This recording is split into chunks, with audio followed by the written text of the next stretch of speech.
Assalamualaikum warahmatullahi wabarakatuh. Waalaikumsalam warahmatullahi wabarakatuh. Ustaz, dalam beberapa kesempatan Anda pernah berdiskusi dengan teman dalam permasalahan agama. Namun ketika berbeda pandangan dan tidak terjadi titik temu, teman Anda selalu berkata, itu kan penafsiran ulama salaf. Benarkah perkataan demikian? Bagaimana kriteria seorang layak disebut ulama? Pertama,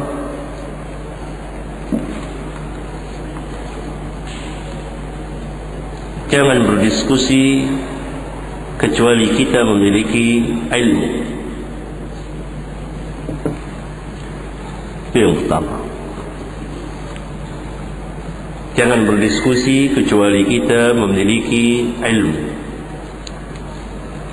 Kecuali kita ingin menasihati, memberikan pengarahan, boleh.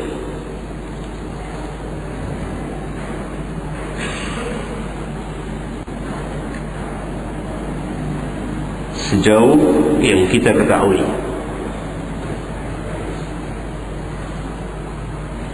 Adapun diskusi yang sering dilakukan, atau dengan kata lain perdebatan-perdebatan,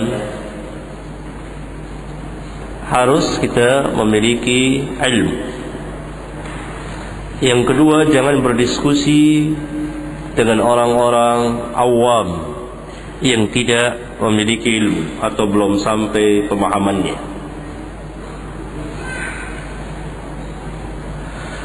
Dikhawatirkan nanti keluar dari mereka kata-kata yang justru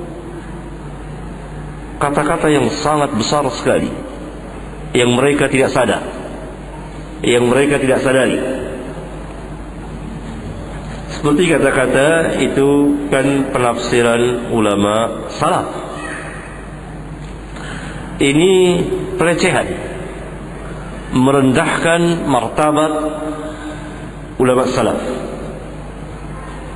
Teman kita ini tidak tahu siapa ulama salaf. Ulama salaf para sahabat, para tabi'in, para tabi'ut tabi'in.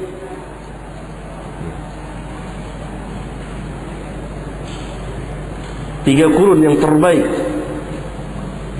yang Nabi SAW katakan, khairun nas qarni, thumma alladhina yalunahum, thumma alladhina yalunahum. Sebaik-baik manusia yang hidup di zaman, kemudian yang sesudah mereka, kemudian yang sesudah mereka. Siapa orang yang hidup pada zaman Nabi SAW? Para sahabat. Ini hadis mutawatir. Kalau kita tidak mengambil penafsiran para sahabat, maka tidak ada lagi tafsir yang bisa kita ambil di dunia ini.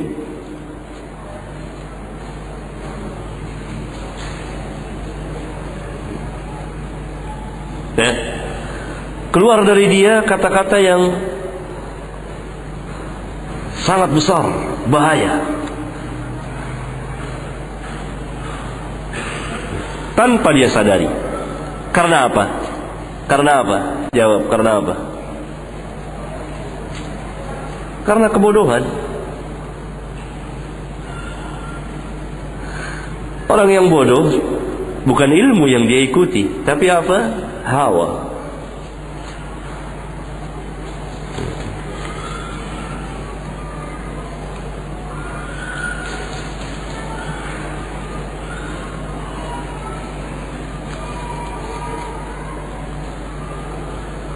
Mohon jelaskan maksud yang benar dari hadis tentang ulama mujaddid, pembaharu.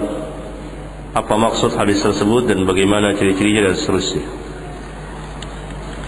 Nabi yang mulia SAW telah menegaskan kepada kita dalam sebuah hadis sahih riwayat Imam Abu Dawud dan lain-lain, bahwa di penghujung setiap 100 tahun sekali, yang dimaksud tahun hijriyah tentunya, ada mujaddid, pembaharu. Tetapi yang mujaddid al-ulama, orang yang alim.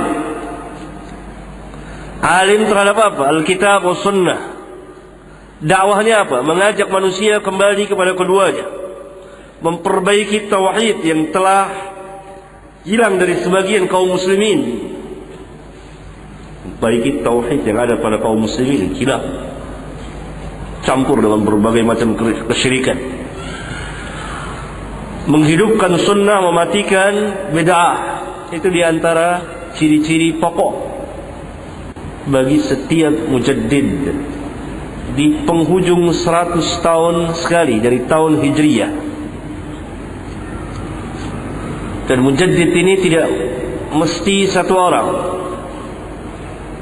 tapi bisa 2, 3 dan seterusnya bertebaran di bumi Allah.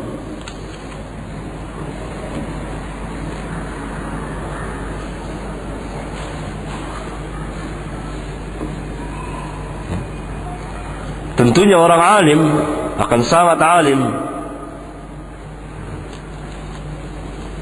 manhajnya jelas. Dia memperbaiki, bukan merubah Islam.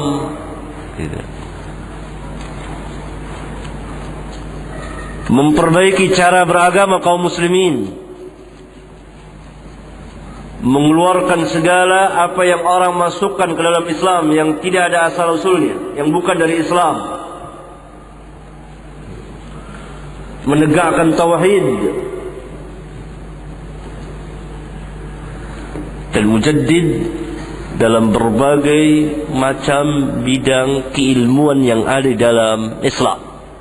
Misalnya dia mujaddid di dalam tafsir, dia mujaddid dalam hadis, dan begitu seterusnya.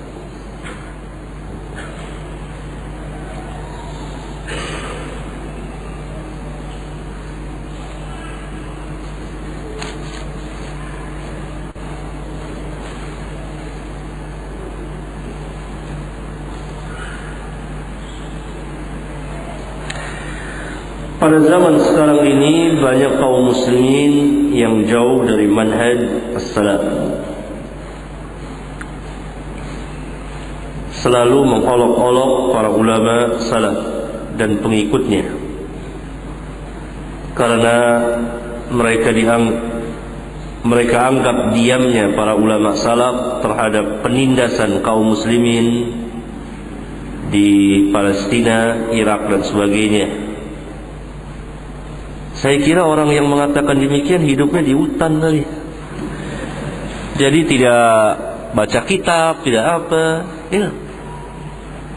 Kalau hidup di kota, tahu baca kitab, ulama salaf saf terdepan dalam membela kaum muslimin Palestina. Keluar fatwa-fatwa besar dari mereka, menyerukan untuk infak dan lain sebagainya, mendamaikan perselisihan yang terjadi di tengah-tengah mereka. Bagaimana cara mengatasi kemelut yang ada pada diri mereka, sesama mereka. Bagaimana cara berhadapan dengan Yahudi dan seterusnya. Tidak ada yang mengatakan demikian kecuali orang yang hidup di tengah-tengah hutan.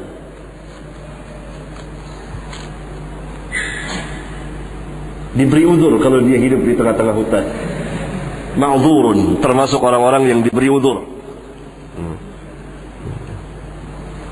Karena ahli bid'ah sendiri mengakui saf terdepannya para ulama as-salaf. Ahli bid'ah mengakui enggak ada ulama yang seperti mereka. Dengan ilmu, dinasihati. Banyak orang-orang yang dahulu berperang di Afghanistan, panglima-panglima perangnya datang duduk bersimpu di hadapan siapa? Di hadapan ulama salaf, memberikan taujihat, pengarahan-pengarahan. Jangan berubah manhaj mereka, dakwah ilallah, dan seterusnya.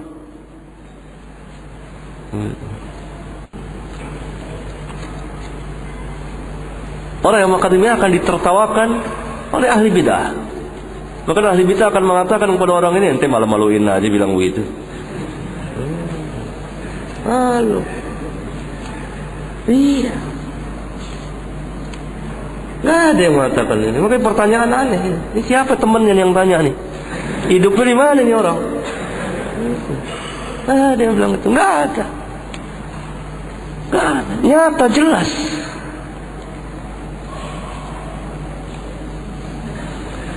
Mahasiswa nih, mahasiswa. Ya.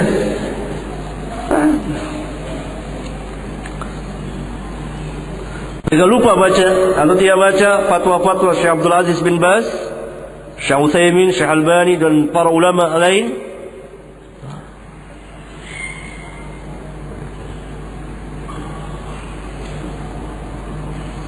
maka harap dinasihati, jangan berbicara kalau tidak tahu. Kalau itu tuduhan kepada ulama berbeda dengan tuduhan kepada umumnya kaum muslimin.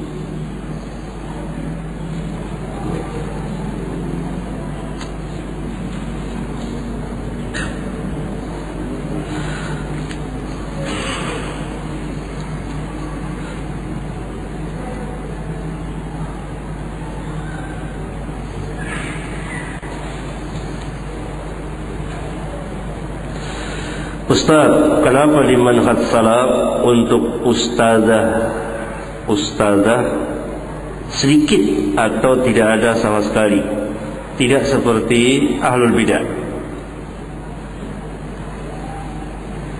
yang lain? Apakah tidak diterangkan untuk wanita ditekankan untuk menjadi ustazah di manhaj salaf ini?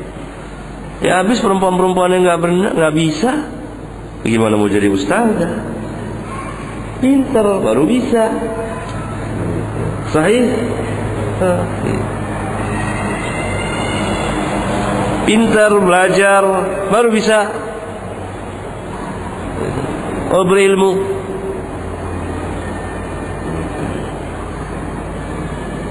Tetapi kenyataannya juga tidak demikian.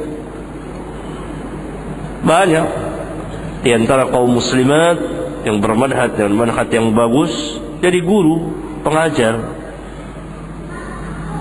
Mungkin yang dimaksud ustazah yang kondang kali, terkenal, keluar masuk TV barangkali. Ustazah gitu yang nggak ada. Ada.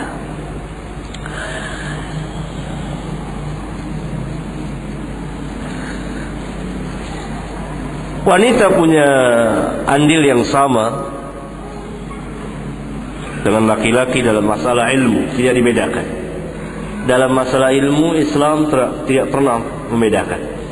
Kalau antum baca biografi riwayat hidup para ulama, pembesar para ulama, di antara gurunya adalah wanita. Tidak sedikit para imam gurunya adalah kaum wanita, di antara gurunya, di antara guru-gurunya.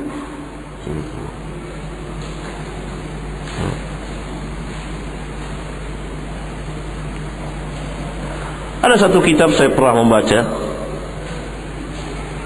dengan judul A'lamun Nisa, kalau saya tidak salah ingat, 4 jilid atau 3 jilid,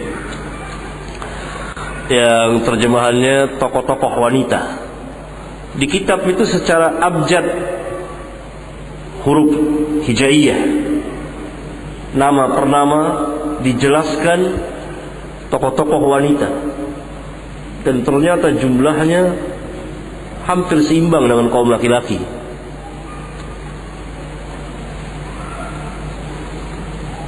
Dengan berbagai macam keahlian.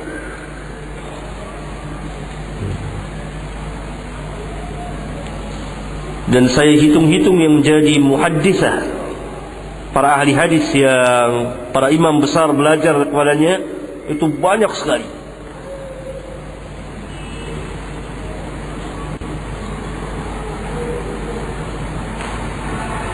Jadi punya hak yang sama dalam ilmu, tidak dibedakan.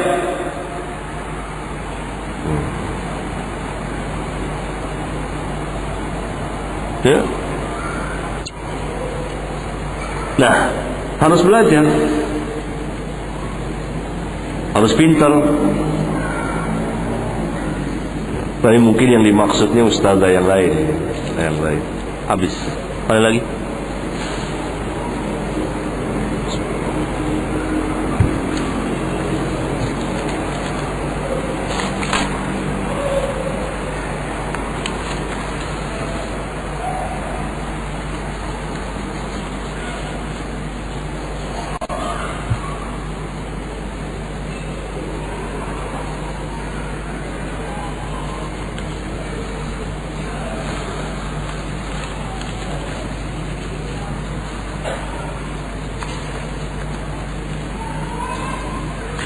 Bagaimanakah fikih dakwah para sahabat? Ini pertanyaan yang besar sekali yang membutuhkan muhadarah tersendiri, tapi saya akan jawab seperti ini. Para sahabat tidak berdakwah kecuali mereka memiliki ilmu.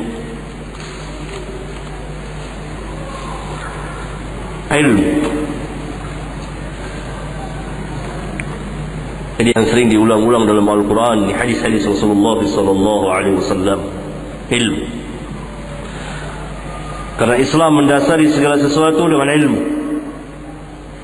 Tanpa ilmu mereka tidak berbicara.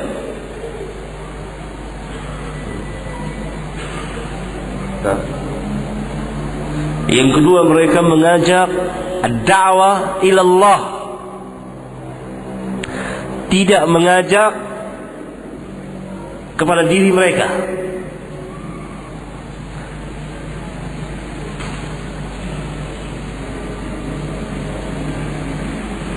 Semuanya mengajak ad-da'wah ila Allah.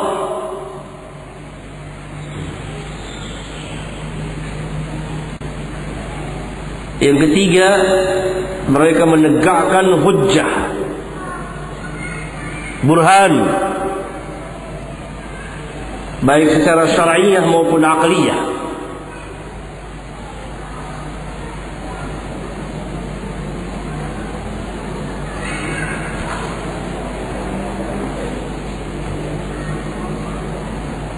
Yang keempat, mereka mendakwakan yang asas, yang al-aham fal-aham, yang lebih penting dan terus ke bawah.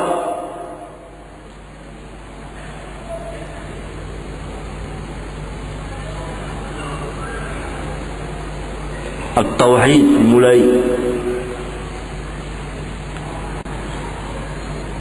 Yang kelima, mereka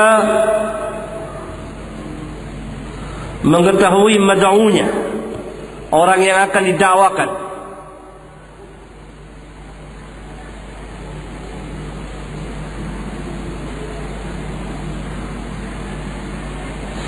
Yang keenam, mereka memberikan dakwah dengan seperti memberikan pelajaran, atau ada kalanya mereka berdebat.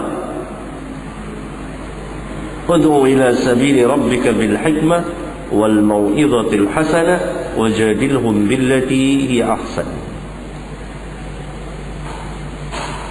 Yang terakhir, penjelasan mereka, dakwah mereka itu sangat jelas dan mudah diterima orang, dan meresap ke hati, dan menimbulkan barokah yang banyak. Dan bahasa mereka fasih. Itu fikih dakwah para sahabat ridwanullah alaihim jami'an. Masing-masing ada dalil-dalil. Di antaranya firman Allah tadi, ud'u ila sabili rabbika bil hikmah wal mau'izatil hasanah wajadilhum billati hiya ahsan. Ajaklah ke jalan Rabbmu dengan hikmah. Dengan hikmah, dengan ilmu.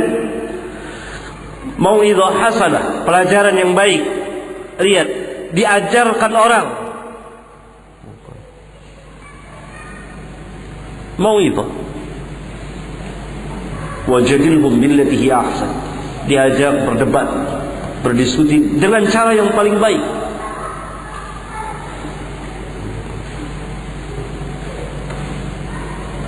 Oleh karena itu mereka melihat tingkatan-tingkatan berfikir manusia. Ada yang orang-orang umum, orang-orang awam.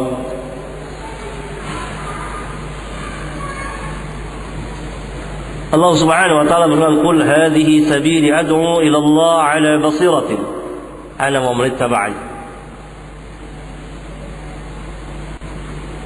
Katakan, inilah jalanku, yakni jalanku yang lurus, jalan Allah. Ad'u ila Allah, aku ajak ke jalan Allah. Semua dakwah para sahabat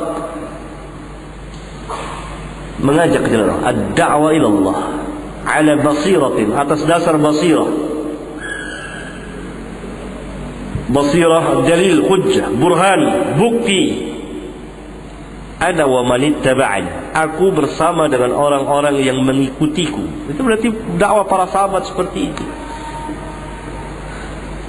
dengan ilmu, dengan hujjah, dibuktikan kebenarannya itu,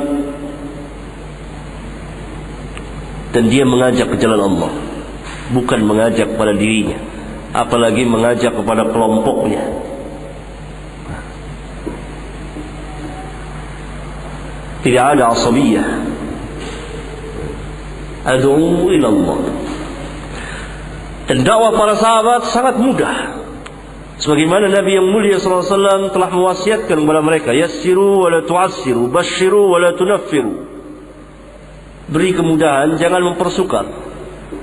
Beri kabar gembira, jangan membuat orang lari dari agama. Hadis sahih riwayat Bukhari dan Muslim. Dan orang mudah menangkapnya, sehingga sering saya bawakan cerita ini. Seorang tabi'in pernah mengatakan, ketika Ibnu Abbas radhiyallahu anhu berceramah di musim haji, yang dia diangkat oleh Ali bin Abi Thalib sebagai Amirul Hajj, pemimpin jamaah haji ketika itu, kata tabi'in ini, kalau orang-orang Romawi dan orang-orang Turki dan orang-orang Dailam mendengar Ibnu Abbas, khutbahnya Ibnu Abbas ketika itu menafsirkan surat Al-Baqarah, dalam riwayat yang lain katanya surat An-Nur, la aslamu, pasti mereka akan masuk Islam. La aslam, pasti mereka akan masuk Islam.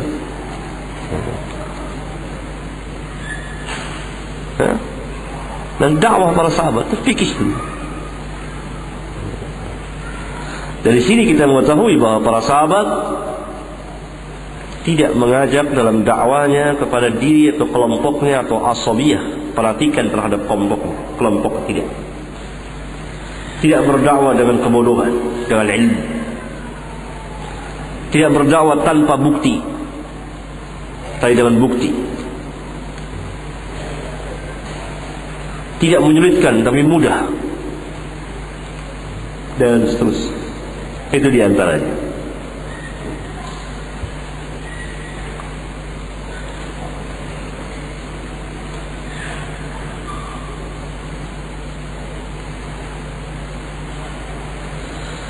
Banyak pertanyaan tentang pencelaan terhadap para sahabat. Pencelaan terhadap para sahabat ada secara mutlak, ada orang per orang.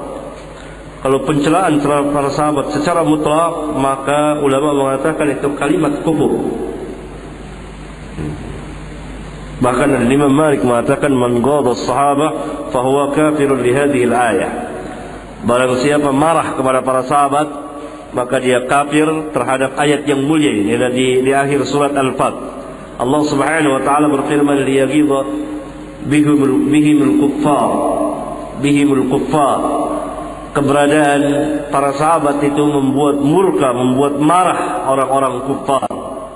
Mafhumnya yang dapat kita pahami, orang yang marah kepada para sahabat adalah sama dengan orang-orang kafirin. Karena itu Al-Imam Malik mengeluarkan hukum dari ayat yang mulia itu, man ghadha as-sahabah fahuwa kafirun li hadhihi al-ayah. Barang siapa yang murka, yang marah kepada para sahabat, maka dia kafir berdasarkan ayat yang mulia itu. Karena hanya orang-orang kafirlah yang membenci, yang marah kepada para sahabat. Ini nggak ngerti apa maksudnya.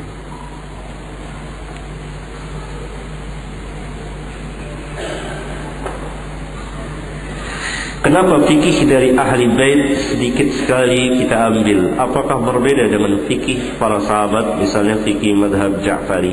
Yang antum maksudkan ahli bait buatan orang Syiah, atau ahli bait yang sebenar-benar ahli bait Nabi yang mulia sallallahu alaihi wasallam? Saya kira yang antum maksudkan adalah ahli baitnya buatan orang-orang Syiah, yang ahlu bait Nabi berlepas diri dari orang-orang Syiah.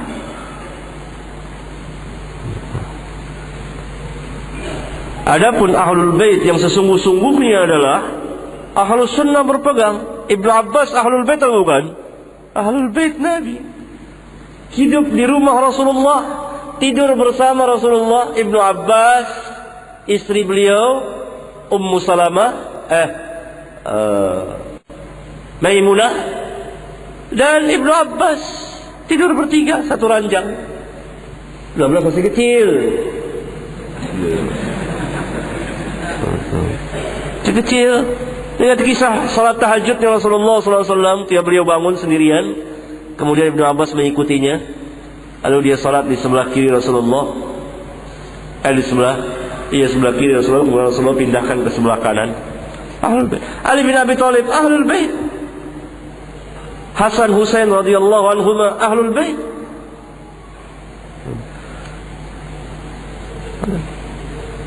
Istri-istri Nabi Ahlul Bait. Itu Ahlul Bait menurut orang Syiah, menurut Ahlus Sunnah. Adapun Syiah telah berbohong atas nama Ahlul Bait. Alangkah besarnya dusta mereka itu. Jadi kalau ada orang tanya begini, tanya Ahlul Bait yang mana yang saudara maksudkan? Ahlul Bait yang dibuat oleh orang Syiah yang ada yayasannya di Indonesia ini. Ada yayasan Ahlul Bait kan? Banyak lah yayasan Ahlul Bait, mungkin banyak. Atau Ahlul Bait Nabi yang sebenarnya?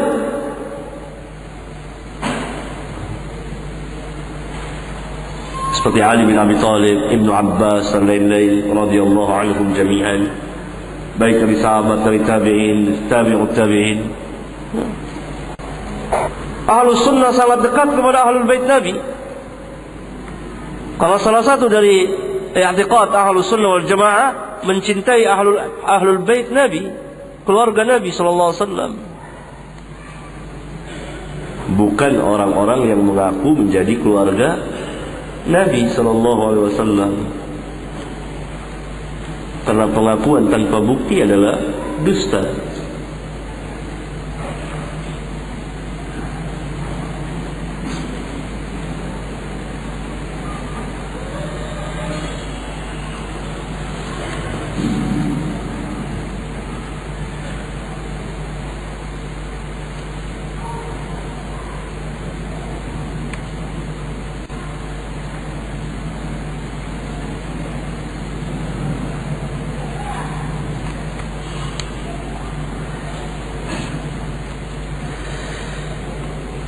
Bila dikatakan bahwa pemahaman sahabat berbeda-beda, contohnya tentang hadis salat asar, maka umat Islam pun bisa saja berbeda-beda pemahamannya.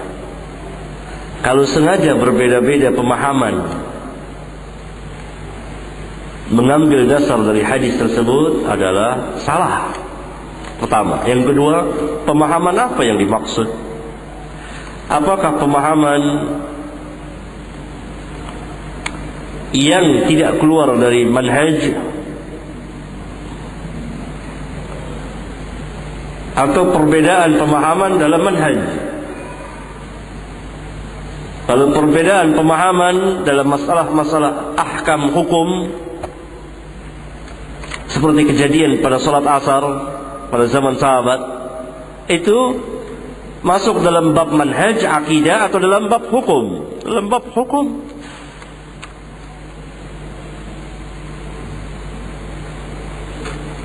Yang kalau berbeda satu dengan yang lain tidak keluar dari manhaj.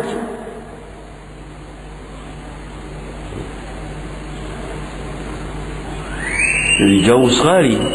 Memang saya pernah membaca sebuah tulisan berdasarkan ini. Boleh berbeda-beda manhaj, padahal para sahabat manhajnya tidak berbeda satu. Itu manhajul Rasul sallallahu alaihi wasallam. Habis. Masih ada lagi?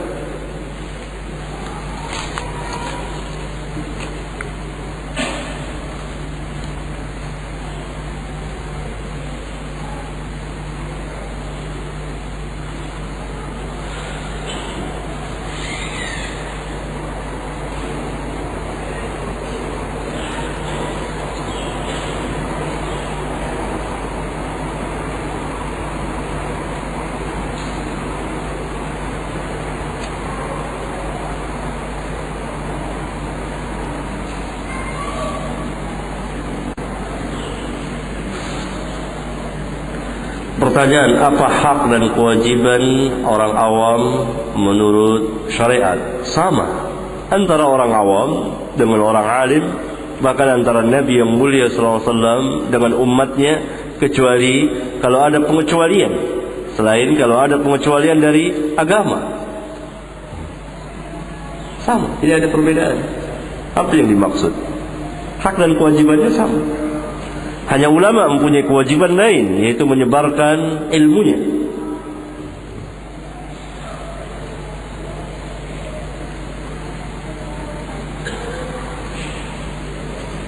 Tidak ngerti ya.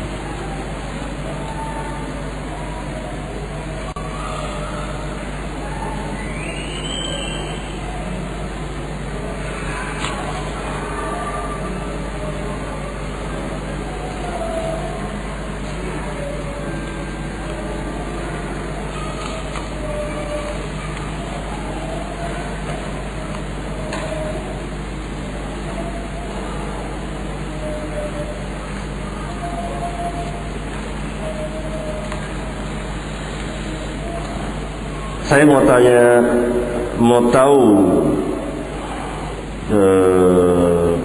fatwa tentang jawaban tentang apa? Hukum mencabut uban. Tapi ada hadis yang menerangkan tidak akan merasakan. Agak paham saya. Paham tulisan.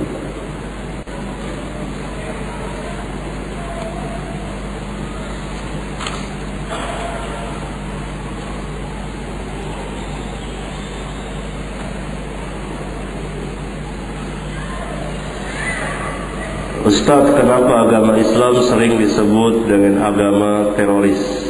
Mungkin baru-baru ini aja bukan? Apa yang harus dilakukan oleh para kaum muslimin? Pertama, belajar tentang Islam agar mereka tahu apa itu Islam, agama mereka. Yang tahu. Tanpa ilmu kita tidak akan tahu tentang dinul Islam.